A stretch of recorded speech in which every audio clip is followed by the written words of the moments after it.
Hi, my friends. Welcome. This is McClellan, also known as the JOYConnector, and I'm here with a weekly video and reading for you, a little guidance on the in and out of our day-to-day life in the spiritual realm. We are human beings here in these bodies, living a spiritual life, an awareness of who we are and the world around us. That's a spiritual life. So that is what I'm here to share on. And there's so much life around me today. I'm up here in Idlewild. I don't know if you can see the trees and the sky and the birds and the squirrels around me, but they're beautiful, and I like to sit out here on my front porch and take them in the morning and drink my tea. So that's what I'm doing this morning with a little gratitude. That's what I'm doing this morning as I bring you this video. So guys, welcome to mid-May, and welcome to my channel. If you have not already, please like and subscribe below if this content resonates for you. Leave me a comment, let me know what you think and what you'd like to see more of, what you'd like to hear about. And I wanted to talk today about accountability, personal accountability. So in all the classes I teach, this is like the one thing that I think people at first are like, oh, wait a minute, I have to do the work? Oh shoot, I thought you were going to give me the magic formula that you were going to do the work. And I say that jokingly because that was kind of what I was always looking for, a magic bullet. Give me this and I won't have to feel all the things I don't want to feel, or I won't have to experience what I don't want to experience, or I won't have to do the thing that feels too hard for me to do. Nope. That's definitely not to say life is hard or meant to be hard. You make the rules. And you know yourself best. So always trust yourself. That's really what this is all about. Listen to yourself, trust yourself, learn about yourself, unlearn all the crap that the external belief systems that we take on about ourselves that really limit us. You get to let go of that in this lifetime, especially as an adult, where we collect thoughts and ideas and beliefs and understandings as a kid to try to make sense of a life that we don't understand. You get to unlearn that and really go back to the true sense of who you are. And that is why I love meditation, because meditation brings me there. And meditation for me can be dance and movement that gets me to a place of quiet and stillness and openness within myself. The body is the vessel for the emotional life, the spiritual life, the mental life, so it collects a lot, and we need to shed and clear that body. And movement helps me do that, all kinds of different movement, dancing, yoga, qigong, really intense, fiery activity. Yeah. Shaking things out, shaking it up, shaking it out. To clear out that body memory. Give yourself a clear vessel, and that also helps get still and calm. So meditation. So we have movement, we have self-reflection, which is really important. It can't just be all muddled up there in your head. When I get it down on the page in black and white and just let it rip, there's a lot more that comes out, and I can make some sense of things. It gets more clear.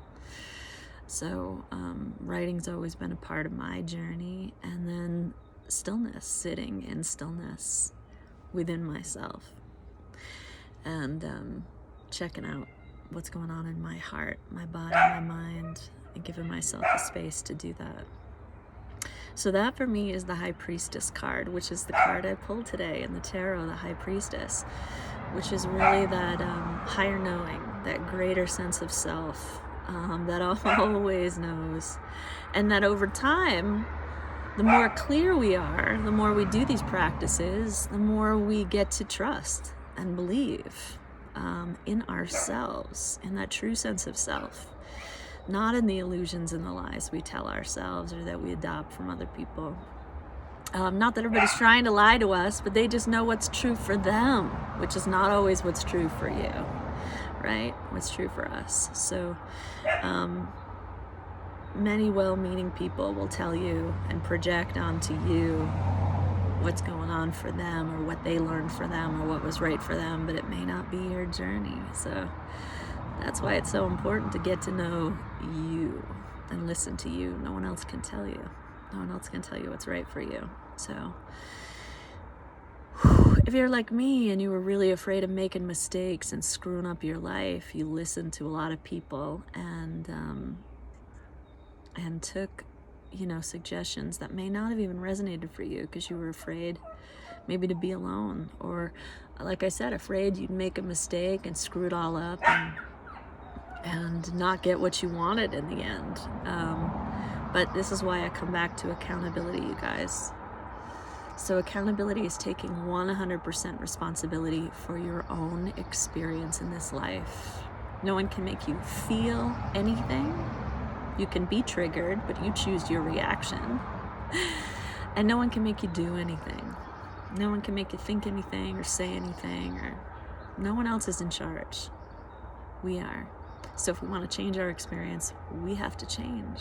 We have to change, whether it's changing an attitude or a perspective, actions, words, thoughts, or working with the emotions and allowing that to transform us and transforming and feeling that, experiencing those emotions. So 100% responsible for you. So that means when we kind of get into this, we don't really spend a lot of time talking about other people, because that's all up to them.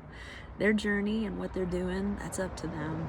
When I work deep one-on-one with people, and I do take on about maybe 10 people a year that I can work with, I do have a few spots open. So if that feels like you want to go on a really journey to get a deeper sense of yourself, to unleash yourself, to step big into your own life, to let go, to get past the obstacles, let's work together. When I work one-on-one with people, I can read your soul, and I do, and I see the people that are connected to you. So for sure we can have insight and talk about that, what those relationships are like and how they're meaningful, but it always comes back to you. Always. What it's bringing up for you, what it means for you, you might want to change. And by change, I mean, like I said, kind of change your perspective or ease and move around what's coming to you in life. It's all your choice. So with that, my friends, let's take a nice deep breath in. Take in the dog, that's fine too. It's just the sounds of life. Let's take a nice deep breath in. And exhale out. And just for a moment, hold yourself. I put a hand on my heart and a hand on my hand because that feels good. But you can do what feels right for you. Hands in your lap, whatever you want. I'm going to take a nice deep breath in. And exhale out. Roll your shoulders up and down your back, collarbone wide. Deep breath in. And exhale out. And now take your biggest breath of the day. Inhale. And let everything go. And in that stillness, remember who you are. Remember your power and your decisions of your life. And you can change at any moment and change again and change again. All right, my friends, open your eyes. Enjoy your day. I send you out with lots of love. I'll be back next week. But meanwhile, drop me a comment. Let me know what you're liking about this, what you'd like to see, any topics that are on your mind. And follow me on Instagram, JOYConnector. Not the JOYConnector, but JOYConnector. And you'll see more every day. Lots of love. Bye.